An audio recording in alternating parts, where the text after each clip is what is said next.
Ainsi parle l'Éternel. Les choses vont changer dans ta vie, dans ta famille, dans ton village, dans ta région, dans ton quartier, dans la vie d'Abidjan.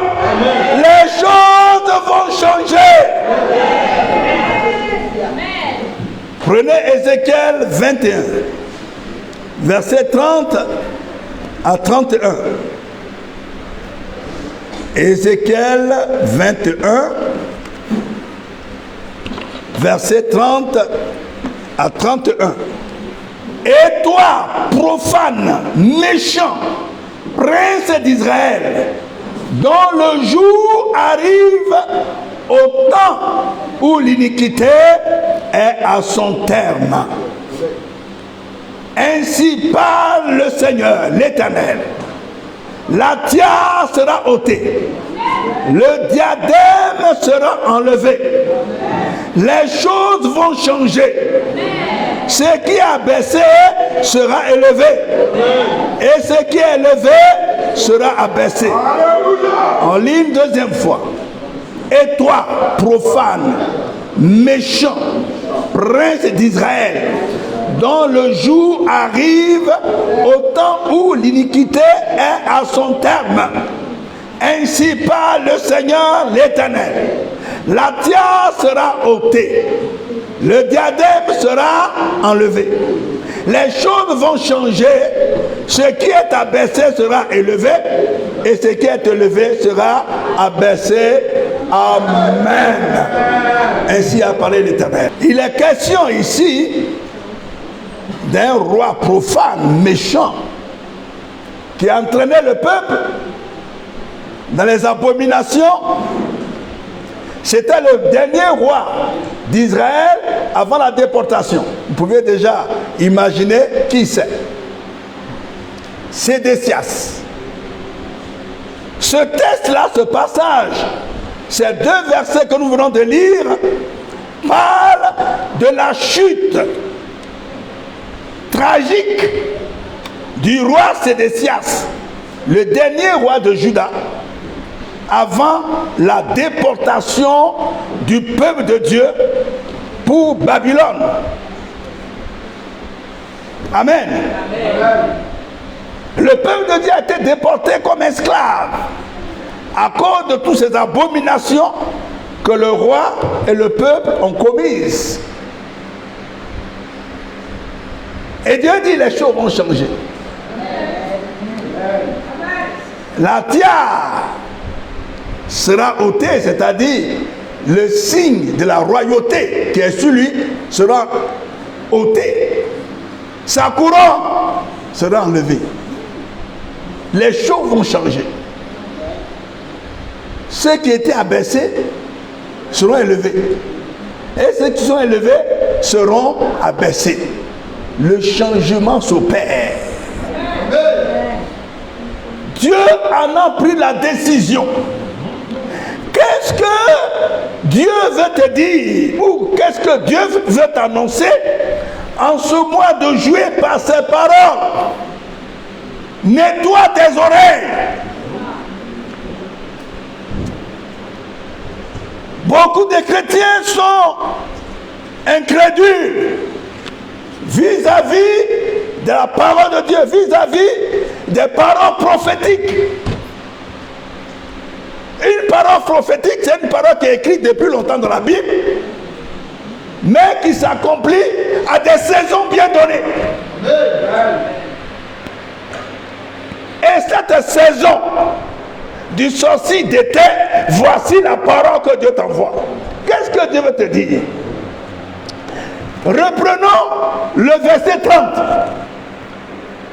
Il dit, et toi, profane, méchant, prince d'Israël, dont le jour arrive, c'est-à-dire le jour de sa chute arrive. Qu'est-ce qui représente ici le profane, le roi méchant? Le roi profane et méchant représente ici l'homme fort de ta vie. ta famille, de ton village, de ta région, de ton quartier et même de la ville d'Abidjan.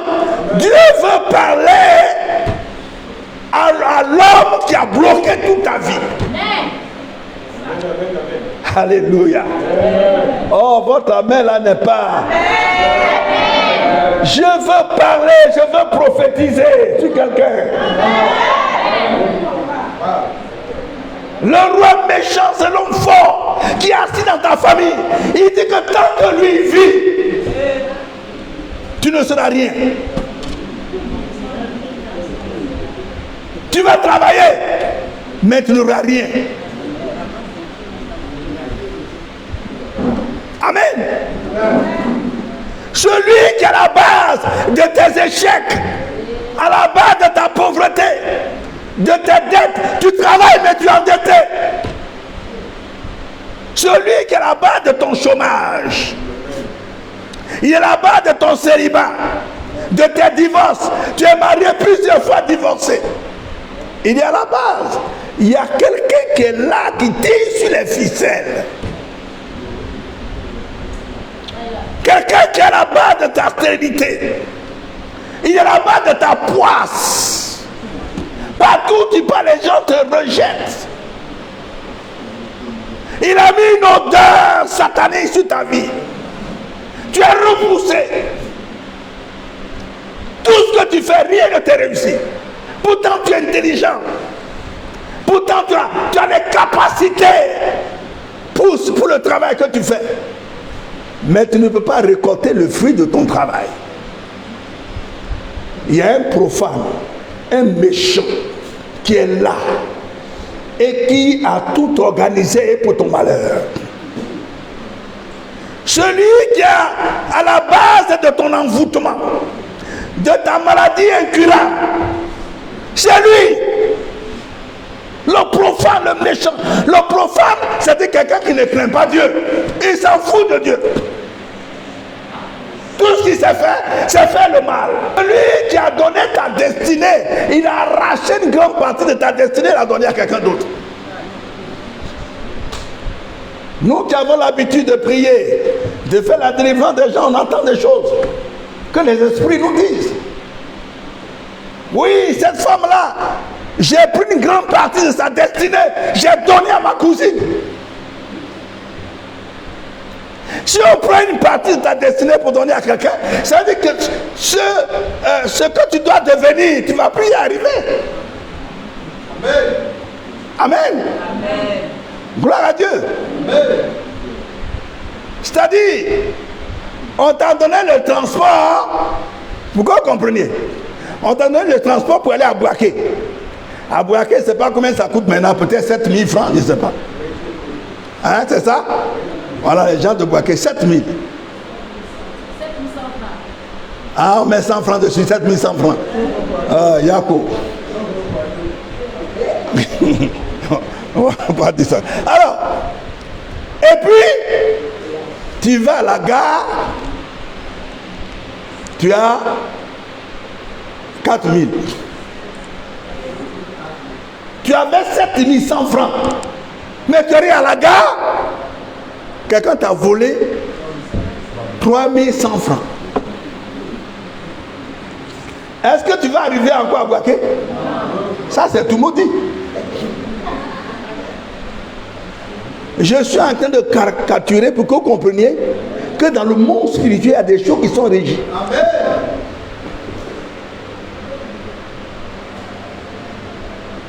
Tu n'es pas totalement propriétaire de ce que Dieu t'a donné. En venant sur la terre, il y a des vautours, il y a des coupeurs de route. Ils ont vu ta destinée, ils ont vu ton étoile. Peut-être qu'un homme, un mystique satanique a vu ton étoile, il dit il t'aime, il veut te marier, il sait pourquoi il veut te marier. Il a vu une grande étoile. Il peut profiter de cette étoile-là dans les liens de mariage. Parce que si tu te maries à cette personne, tout ce qui est en toi lui appartient. Car les deux deviendront une seule chair.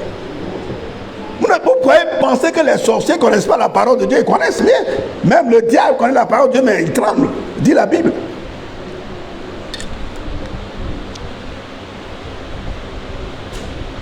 Frères et sœurs,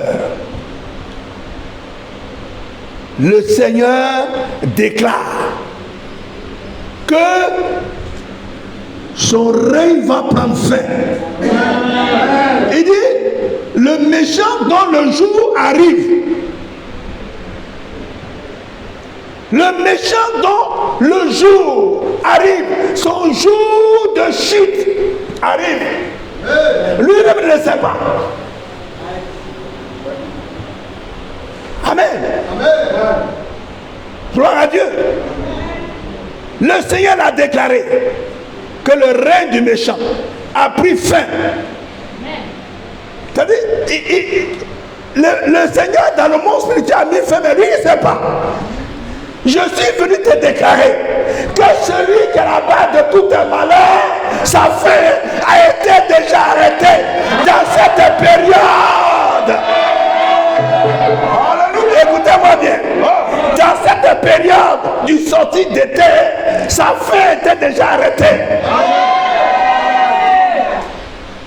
Son pouvoir satanique lui a été déjà arraché. Mais il ne sait pas. Il ne sait pas. Dieu m'a dit de te le dire. Même toi qui nous écoutes là, tu as souffert, je le sais. Tu as été humilié. Les gens t'ont spolié.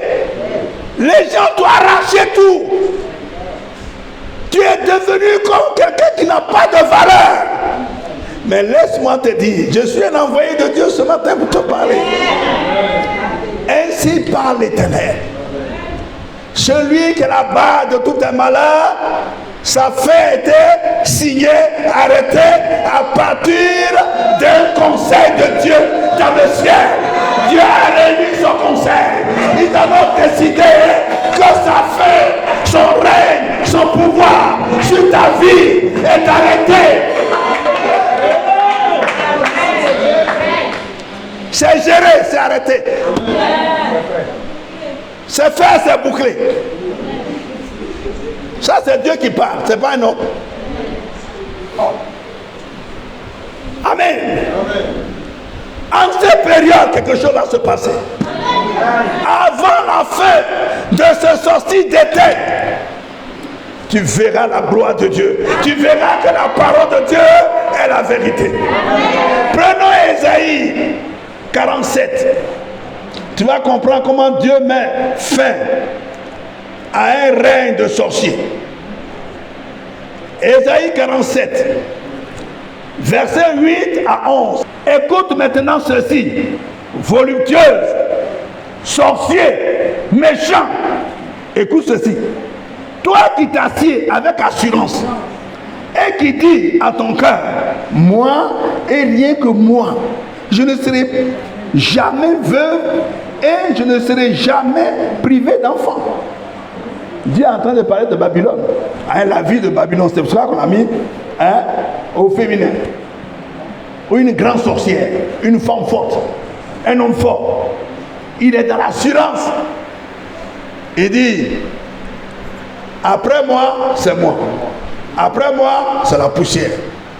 Mais il ne sait pas qu'il y a un Dieu qui est au-dessus de lui. Il y a un Dieu qui est au-dessus de lui. Il est dans l'assurance. Vous savez, ces gens de personnes-là, ils pensent même qu'ils vont vivre éternellement.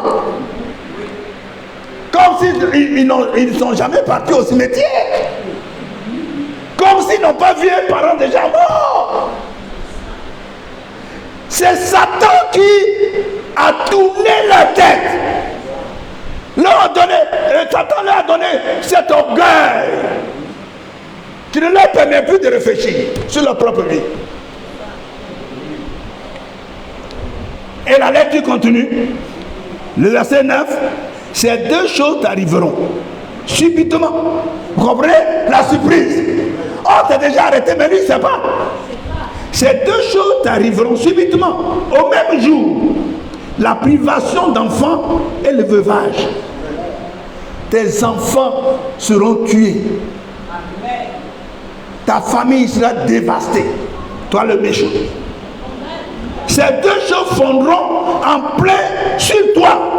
Malgré la multitude de tes sortilèges, malgré le grand nombre de tes enchantements.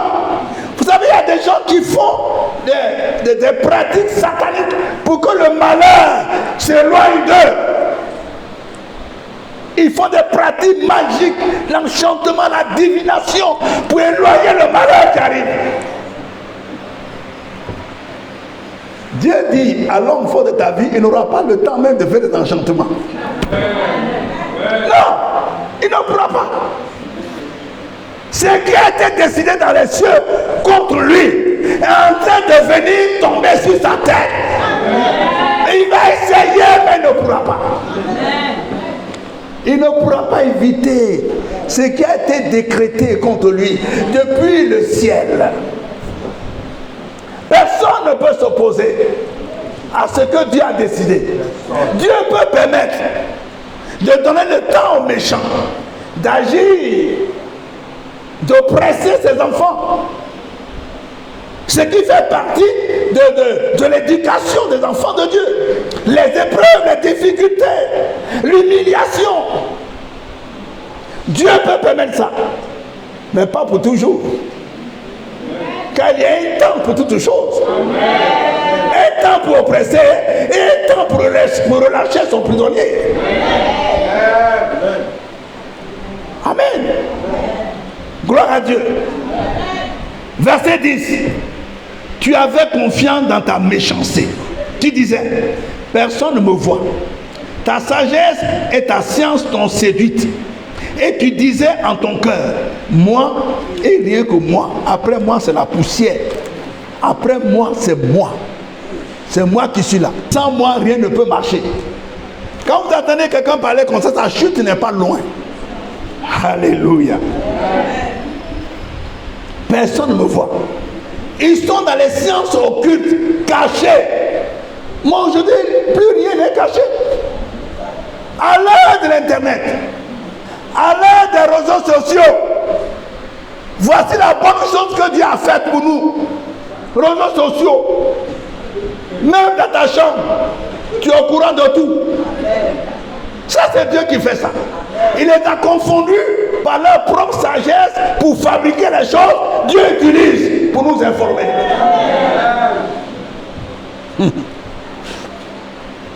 Gloire à Dieu. Ils sont plus cachés. Mais quand ils rentrent dans leur loge mystique, on est au courant. On est informé avant même qu'ils n'entrent dans la loge mystique. Avant qu'ils n'entrent dans leur sanctuaire. Avant qu'ils soient devant leur miroir, leur hôtel satanique, on est déjà informé. Verset 11. Écoutez ça. Comment Dieu va surprendre l'homme fort qui t'a mis en retard? Il dit, le malheur viendra sur toi sans que tu envoies l'aurore.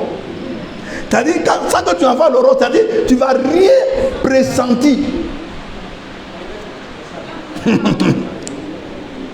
La calamité tombera sur toi sans que tu puisses la conjurer. Cette fois-ci-là, tu ne peux pas annuler.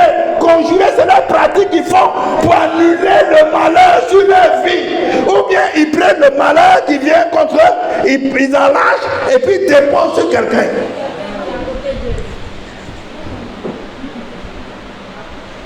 On dit, le tonton là, il va mourir, il est malade.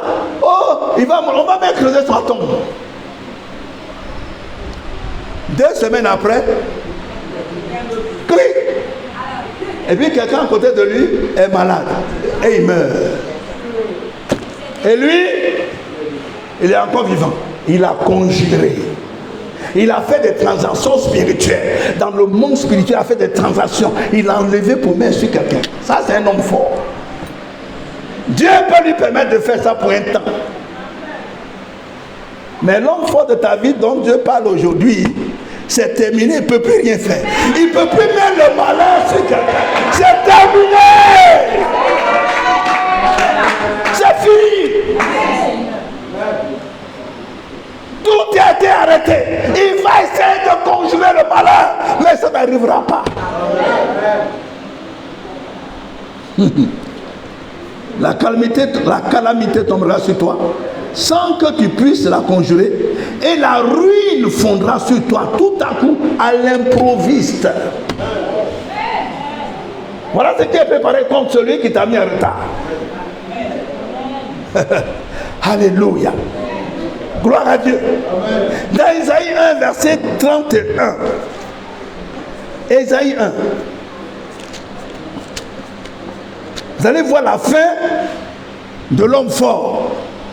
Isaïe 1, verset 31, il est dit: l'homme fort sera comme de l'étoupe. C'est comme de l'herbe ou bien de la paille. Et puis, et son œuvre comme une étincelle. Vous voyez? La paille et l'étincelle ensemble. Qu'est-ce qui va se passer? Dieu va faire en sorte que cet homme fort devient comme la paille ou bien comme des cheveux. Et puis son œuvre de sorcellerie sera comme une étincelle, une flamme. Les deux sont ensemble. Et qu'est-ce qui va arriver? Ils brûleront l'un et l'autre ensemble. Et il n'y aura personne pour éteindre ce feu-là. Ça, c'est la fin du méchant. Il va brûler. On a vu des grands sorciers de famille. Ils sont sortis. On dit, mais ils ne sont pas neufs. C'est d'autres on a parlé, mais c'est une femme. On dit, mais la mémé là, elles ne sont pas de la maison. Aujourd'hui, il est 10 heures. Oh, c'est elle qui sort la première à 6 heures. Qu'est-ce qui s'est passé? On va, on casse la porte. Elle n'est pas décédée encore. On allume la lampe. Elle est brûlée, en train de soupirer. Qu'est-ce qui s'est passé? Mais qu'est-ce qui s'est passé? Elle dit, je ne sais pas. Elle sait bien ce qui s'est passé. Le feu n'a pas brûlé la maison. Pourquoi c'est toi seul qui brûle? Ses cheveux brûlés, ses vêtements brûlés, son casse-tête brûlé.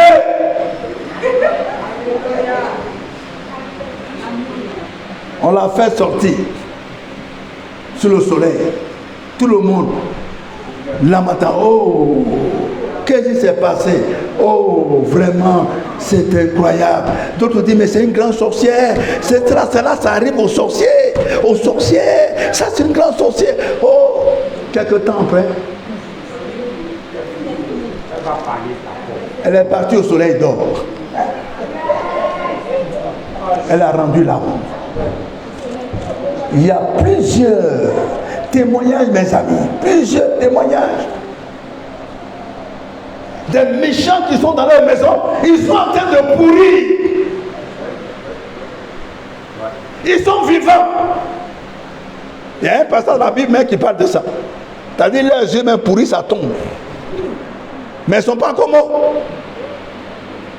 Il y a des asticots qui sortent de leur corps comme ça. Mais il ne meurt pas. Le sort du méchant. Ça va arriver à celui qui t'a mis en retard. Celui qui a tout détruit dans ta vie. Ça va lui arriver. C'est déjà écrit. Alléluia. Gloire à Dieu. La deuxième partie de notre texte, verset 31 maintenant, où Dieu dit il va tout changer. Ézéchiel, revenons à Ézéchiel 21, verset 31.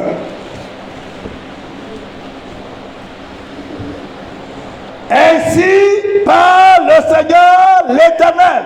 2 points. C'est-à-dire, il va parler maintenant. La tiare sera ôtée. Le diadème sera enlevé. C'est-à-dire tous les attributs royaux seront enlevés sur lui. Les choses vont changer. Ce qui est abaissé sera élevé. Et ce qui est élevé sera abaissé. En ce qui concerne Sédécias, quand on l'a arrêté, Nebuchadnezzar, quand la main de Nebuchadnezzar l'a arrêté, il a arrêté aussi ses fils. Dans ce cas, on laisse les filles. Les filles ont pris ses enfants. Devant lui, ils ont égorgé tous ces garçons. Et puis après, ils ont crevé ses yeux. Et ils l'ont amené à Babylone aveugle. Voici ce qui arrive aux méchants. Amen. Ceux qui pensent qu'ils sont à la place de Dieu. Parce qu'on leur a donné un certain pouvoir satanique. Ils pensent même qu'ils sont plus forts que Dieu. Et c'est comme ça que Dieu finit avec ces gens-là. C'est comme ça que Dieu va finir à cette période de sortie d'été. Dieu va finir avec celui qui t'a bloqué depuis longtemps. Amen. Gloire à Dieu. Alors, à partir de ce mois de juillet déjà, et jusqu'à la fin de la période de sortie d'été, dit l'Éternel, les choses vont changer.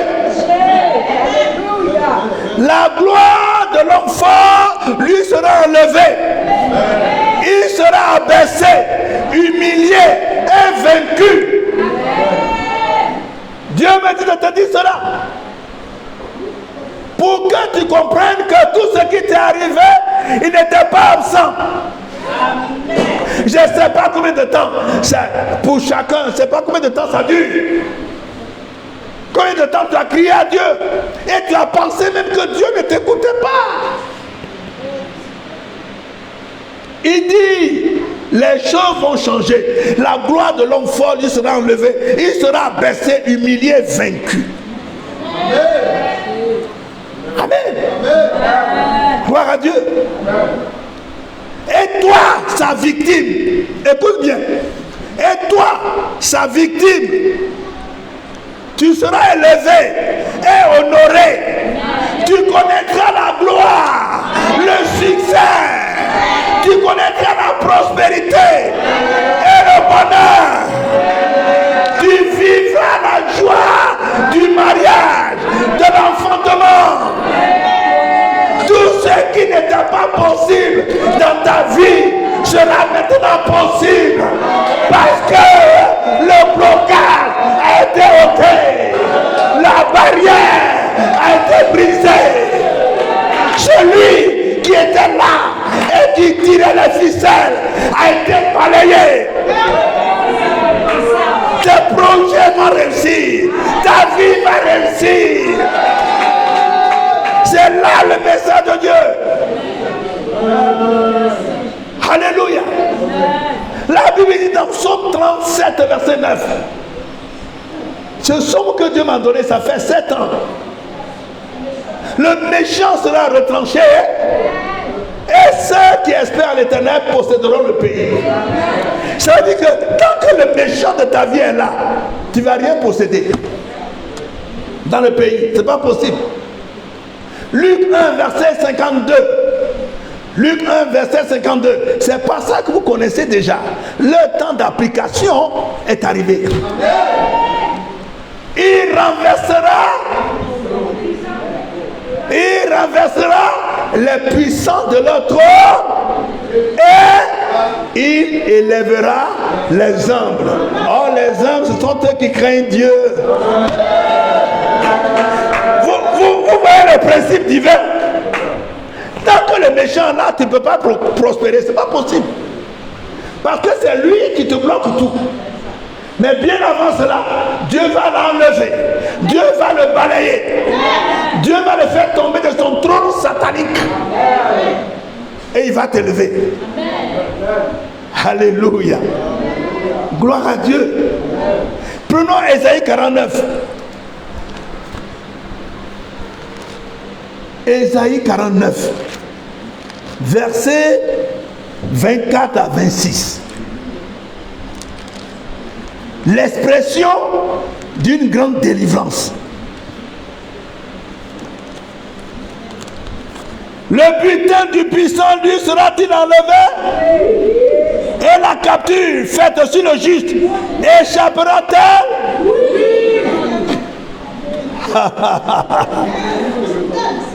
Mes amis, Dieu même a posé la question. Il ne faut pas te fatiguer. Lui-même a répondu dans sa lettre. Oui, Dieu dit l'Éternel. La capture du puissant lui sera enlevée et le butin du tyran lui échappera. Je combattrai tes ennemis et je sauverai tes fils. Je ferai manger à tes oppresseurs leur propre chair. Ils s'enivreront de leur sang comme du mou. Et toute chair saura que je suis l'Éternel, ton sauveur, ton rédempteur, le puissant de Jacob. Le monde saura. Le monde saura que c'est moi qui suis en train d'écraser tes ennemis. Amen. Tu vas l'échapper. Tu vas échapper à l'homme fort. Lui-même va se demander, mais qui l'a délivré de mes mains? Parce que, écoutez-moi bien, quand un homme fort saisit quelqu'un qui est en prison, ce n'est pas pour le relâcher. C'est une prison à vie. Chez Satan et les sorciers, les satanistes, ils ne relâchent pas leurs prisonniers. Mais, quand Dieu dit oui, ça veut dire que c'est toi, c'est lui-même qui va se lever. Ce ne sont même pas tes prières. Sinon, tu as beaucoup prié. Si tes prières, ici on fait beaucoup de prières. Mais en même temps, il y a le temps de Dieu. Je suis en train de te parler d'une nouvelle saison qui a commencé maintenant. Depuis le sorcier d'été, une nouvelle saison, une nouvelle dispensation a commencé. Et nous, Dieu a permis que nous vivions pour entrer dans cette nouvelle dispensation. Où l'homme fort va tomber. Dieu ne va t'arracher de ses mains. Il va descendre et l'arracher. T'arracher de ses mains. Il va descendre dans ta famille où ils ont capturé ton âme. Ils ont capturé ton âme. Ils ont mis toute ta bénédiction enfermée quelque part. Mais Dieu dit tout cela. Il va venir t'arracher de la main. Et dit, je combattrai tes oppresseurs. Je leur ferai manger leur propre chair. Ils vont boire leur propre sang. Ce n'est plus la chair de quelqu'un qui va manger cette année. Ta chair coûte cher à Dieu. Ils ne vont plus boire le sang. Vous savez, il y a des frères et sœurs qui maigrissent. On dit, il y a quoi? On dit, c'est anémie. Mais tu manges toujours, mais comment tu es anémie? C'est bien. C'est vrai que ça peut se faire sur le plan scientifique. Mais en même temps, nous qui sommes spirituels, nous savons que s'il y a des choses aussi spirituelles. Oui. Amen. J'ai prié pour une sœur. Et puis, je vois qu'il y a un tuyau qui vient sur elle et qui va sur l'autel principal de sa famille.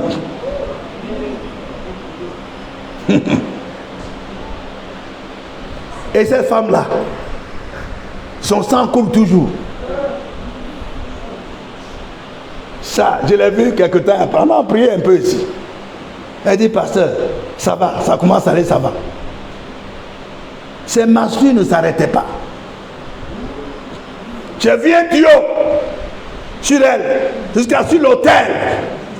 Je ne dis pas le pays. Peut-être Emmanuel peut connaître le pays. C'est là-bas, l'autel. Son sang, ça coule. Elle voit que ça coule, mais c'est arrivé dans son pays. Mes amis, il y a des mystères. Ce ne vous a pas expliqué. Si Dieu n'a pas donné de révélations, tu ne peux pas savoir ce qui t'arrive. Amen. Dieu va combattre tes ennemis. Amen. Même tous ceux qui sont assis à ta place. Est-ce que vous savez qu'il y a des gens qui ont occupé des postes par la magie, par des pratiques sataniques et démoniaques? Ils ont occupé des places. Des gens mais qui ne sont pas instruits, qui mélangent les papiers dans l'administration, mais ils sont là. Dans Ésaïe 22, est-ce que c'est 22? Ouais, c'est 22. 22, 19. Je te chasserai de ton poste. L'Éternel t'arrachera de ta place. Verset 20. En ce jour-là, j'appellerai mon serviteur Eliakim, fille de Ikija. Je le revêtirai de ta tunique, je le ceindrai de ta ceinture, et je remettrai ton pouvoir entre ses mains. Il sera un père pour les habitants de Jérusalem et pour la maison de Juda. Les choses vont changer. Le changement, c'est ça. Les gens ont profité de cette grande épreuve que tu as eue pendant des années. Ils ont occupé ta place. Dieu dit, il va les faire sauter parce que le temps est arrivé pour les faire sauter. Et toi, tu vas prendre la place, tu seras élevé. Amen. Amen. Gloire à Dieu. C'est ça le changement. C'est ça qu'on appelle changement. Le changement, ça doit se voir, ça doit se vivre. Et les gens vont témoigner, disant, mais qu'est-ce qui s'est passé dans ta vie? Et c'est là que tu vas leur dire, Dieu a prophétisé que les choses vont changer dans ma vie. Donc ce que vous voyez là, ce n'est pas hasard. Comme quelqu'un l'a dit tout à l'heure, ce n'est que le commencement. Parce que tu vas aller de gloire en gloire. De prospérité en prospérité. De poste élevé en poste élevé. Plus de barrières. Elle est tombée, Babylone la grande. Si Babylone est tombée, c'est fini, le peuple de Dieu est libéré. Amen. Celui qui a marié toutes les femmes dans la famille est tombé. Donc les femmes de la famille vont se marier désormais. Comment est-ce un homme dans une famille, quand une fille naît, il espère sa femme. Dans le monde spirituel, c'est déjà signé. Toutes les femmes qui se marient, elles divorcent. Parce qu'il y a un premier mariage qui n'a pas été détruit. C'est fini maintenant. Oh, mais c'est fini, c'est ça le message. C'est ça le message. Tout va changer. Ce qui n'était pas possible sera possible désormais dans ta vie. Alléluia. Regardez Ésaïe 52, verset 13 que vous connaissez. Vous connaissez ça? 52, verset 13. Vous devez réciter ça. Le temps est déjà arrivé pour ce verset. Voici, mon serviteur prospérera. Et il montera. Il s'élèvera bien haut. Quand Dieu dit voici, mon serviteur ou ma servante prospérera. Voici, ça veut dire quoi? Ça indique quoi? Voici. Et vous avez fait école un peu aussi quand même. Comment? Voici. Ce qui est proche, c'est déjà arrivé. J'espère, je préfère ça. Quand dit voici, c'est comme si on voit la chose. Dieu lui voit, mais toi tu ne vois pas. Il dit mon fils, voici. Mon serviteur, ma servante prospérera. Il montera. Il s'élèvera bien haut. Le temps est arrivé pour ton élévation. Tout va changer. Tout va changer. Le temps de l'élévation est arrivé. Tout va changer. Amen. Écoutez ce que Dieu dit encore pour terminer. Jérémie 31, verset 13.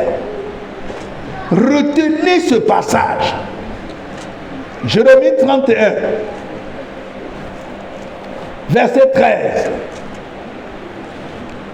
Il est écrit ceci. Alors, les jeunes filles se réjouiront à la danse. Les jeunes hommes et les vieillards se réjouiront aussi. Je changerai leur deuil en allégresse et je les consolerai. Je leur donnerai de la joie après leur chagrin.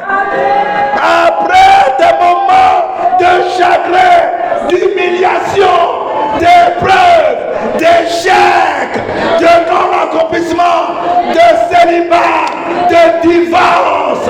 Dieu dit, il va changer ton deuil, tes chagrins, un moment de joie, car le temps est arrivé pour que tu connaisses aussi la joie, pour que tu puisses te réjouir toi aussi. Tu as trop pleuré, le moment est venu pour que tu manifestes la gloire de Dieu dans ta vie. Les choses vont changer, les choses vont commencer à te changer, les choses ont changé déjà pour Dieu. Tu ne seras plus jamais la même personne. Non, tu ne seras jamais la même personne. Ce qui était impossible dans ta vie est possible maintenant. Est possible maintenant. Que Dieu te bénisse.